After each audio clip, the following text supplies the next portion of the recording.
ിലെ പഠിപ്പിക്കുന്ന മക്കളെ കുറിച്ചാണ് നമ്മളിപ്പോൾ സംസാരിക്കുന്നത്. ഏറ്റവും ചെറിയ മക്കളാണ് 6 വയസ്സിന് മുമ്പേ ഉള്ള കുട്ടികൾ, അല്ലേ? വളരെ റെലവൻ്റ് ആയിട്ടുള്ള, വളരെ പ്രാധാന്യം അർഹിക്കുന്ന ഒരു കാലഘട്ടം. മെഡിക്കൽ സയൻസ് പറയാണ്, മനഃശാസ്ത്രം പറയുന്നുണ്ട്, ഒരു കുഞ്ഞ് ആരാവണമെന്ന് തീരുമാനിക്കപ്പെടുന്ന 2 ഘടകങ്ങളാണ്.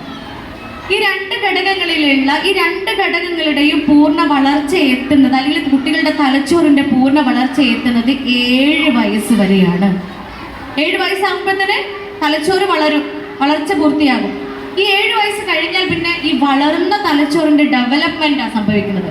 എന്തൊക്കെയാണ്, ഏതെല്ലാം തരത്തിലാണോ തലച്ചോറ് വളർന്നത്, അതിൻ്റെ ഡെവലപ്മെൻറ്റാണ് ഈ 7 വയസ്സ് കഴിഞ്ഞാൽ സംഭവിക്കുന്നത്. അപ്പോൾ ഈ 7 വയസ്സ് വരെയുള്ള ഈ കുട്ടി എന്തെല്ലാമൊക്കെയാണോ കേൾക്കുന്നത്, എന്തെല്ലാമൊക്കെയാണോ കാണുന്നത്, എന്തെല്ലാമൊക്കെയാണോ അനുഭവിക്കുന്നത്, ഇതിൻ്റെ അടിസ്ഥാനത്തിലായിരിക്കും ആ തലച്ചോറിൻ്റെ ഡെവലപ്മെൻറ്റ് ഉണ്ടാവുക. ഞാനെപ്പോഴും മനസ്സിലിങ്ങനെ കരുതാറുണ്ട്, അല്ലെങ്കിൽ സെഷൻസിലൊക്കെ പറയാറുണ്ട്. ഒരുപക്ഷെ നിങ്ങളൊക്കെ കയ്യിൽ ഫോണുണ്ട് അല്ലേ? പലരും എന്നെ ഇങ്ങനെ വീഡിയോ എടുക്കുന്നുണ്ട്. ഈ ക്യാമറ നിങ്ങളുടെ സൈഡിലേക്ക് തിരിക്കുമ്പോൾ എങ്ങനെ ഉണ്ടാവും?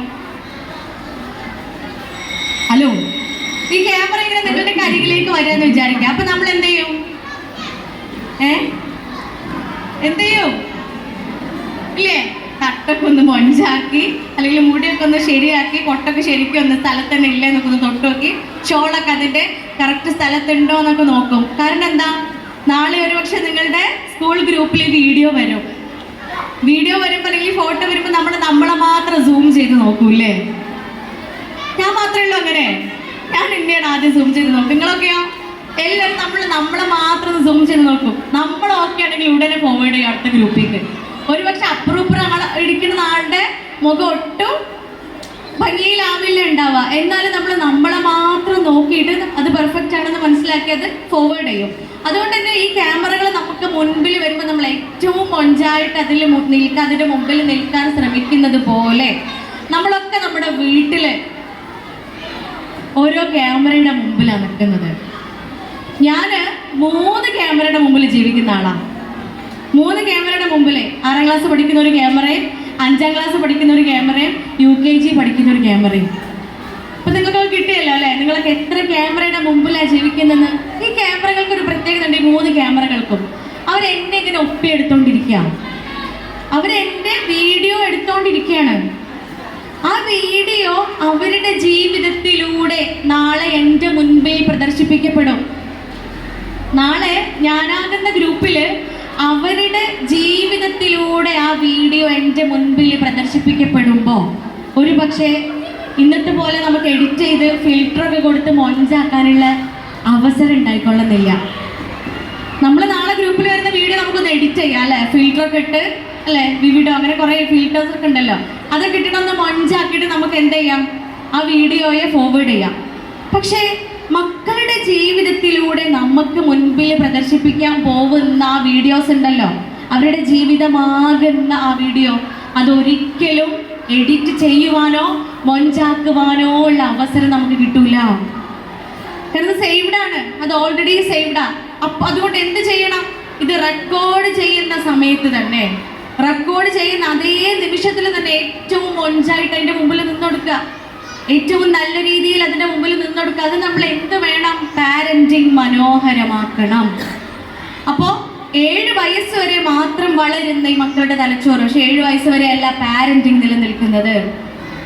ഒരു മനുഷ്യന് ഏറ്റവും യുക്തിപരമായ തീരുമാനങ്ങൾ, ഒരു പ്രതിസന്ധി ഘട്ടം മുൻപിൽ വരുമ്പോൾ, തീരുമാനമെടുക്കാൻ പ്രയാസമുള്ള ഒരു വിഷയം നമുക്ക് മുൻപിൽ വരുമ്പോൾ, ഏറ്റവും യുക്തിപരമായ, നമുക്ക് ഏറ്റവും ഉപകാരപ്രദമായ തീരുമാനമെടുക്കാൻ നമ്മെ സഹായിക്കുന്നത് നമ്മുടെ തലച്ചോറിൽ ഫ്രണ്ടൽ ലോബ് എന്ന് പറയുന്ന ഒരു ഭാഗമുണ്ട്.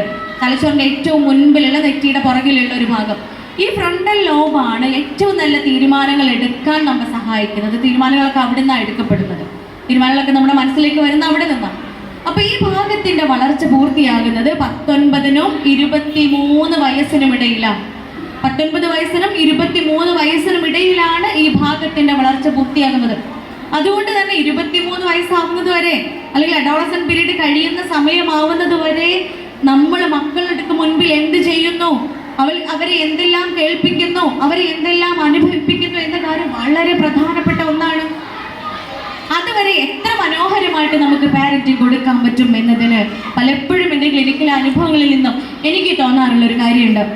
എൻ്റെ മക്കളെ വളർത്തുമ്പോൾ ഞാൻ എന്താണ് ശ്രദ്ധിക്കേണ്ടത്?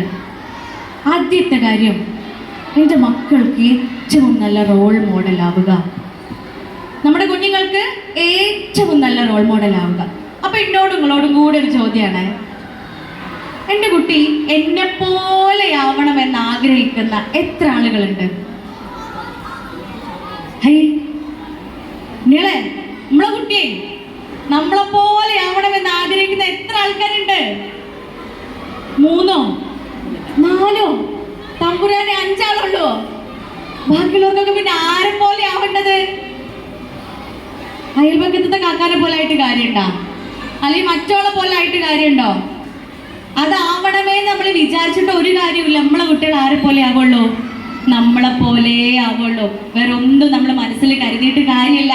അതുകൊണ്ട് ഈ കൈ പൊക്കിയ 10 പേരോടല്ലാത്ത മറ്റു ആളുകളോടാ പറയണത്, എൻ്റെ കുഞ്ഞ് എന്നെ പോലെ ആവണ്ട എന്നാണ് നിങ്ങളുള്ളിൽ ആഗ്രഹം ഉള്ളത് എങ്കിൽ ഇവിടുന്ന് പോകുമ്പോൾ തന്നെ എൻ്റെ കുട്ടി എന്നെ പോലെ ആവാൻ ഞാൻ എന്ത് ചെയ്യണം എന്ന തീരുമാനത്തിലേക്ക് നമ്മൾ എത്തണം.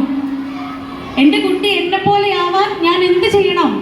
അതിൻ്റെ ഉത്തരം എന്താണെന്നറിയോ? കുട്ടി എന്താവാനാണോ നമ്മൾ ആഗ്രഹിക്കുന്നത് അതുപോലെ നമ്മളായാൽ മതി എന്ന്. ഒരിക്കൽ കൗൺസിലിങ്ങിന് വന്നപ്പോഴേ ഒരു കുട്ടി പറഞ്ഞതാ, ഈ കുട്ടീനെ കൊണ്ടുവന്നത് 5ാം ക്ലാസ് പഠിക്കുന്ന മോനാണ്. ഈ മോനെ കൊണ്ടുവന്നത് എന്തിനാണെന്നറിയോ? ഡോക്ടറെ, ഒരു റെസ്പെക്റ്റ് മൂത്ത ആളുകളോടില്ല. ഉമ്മയും വാപ്പയും ഒരുമിച്ചിരുന്നിട്ട് പറയാണ്, കുഞ്ഞുങ്ങളെ കയറ്റുന്നതിന് മുമ്പേ അവരുടെ പാരൻസ് വന്നിട്ട് പരാതി പറയും, ഇങ്ങനെ ഈ കുട്ടിക്ക് ഒരു റെസ്പെക്റ്റും ഇല്ല, ഒരു ബഹുമാനം മൂത്ത ആളുകളോടില്ല.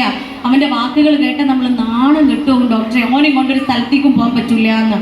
ഇതൊക്കെ കഴിഞ്ഞ് കുട്ടീനെ അകത്ത് കയറ്റി കുട്ടീൻ്റെ അടുത്ത് സംസാരിച്ചപ്പോഴാണ്, പ്രിയപ്പെട്ടവരെ, ഈ കുട്ടിയുടെ മാതാപിതാക്കൾ തമ്മിൽ അമ്മ ഒരു റെസ്പെക്റ്റും ഇല്ലാണ്ടാണ് അച്ഛൻ്റെ അടുത്ത് സംസാരിക്കുക. ഈ അമ്മ യാതൊരു റെസ്പെക്റ്റും ബഹുമാനവും കാണിക്കാതെയാണ് അച്ഛനോട് സംസാരിക്കുക. അച്ഛൻ തിരിച്ചും അതെ, ഒരു സ്ത്രീയാണെന്ന പരിഗണന, തൻ്റെ ഭാര്യയാണെന്ന ഇണയാണെന്ന യാതൊരു പരിഗണന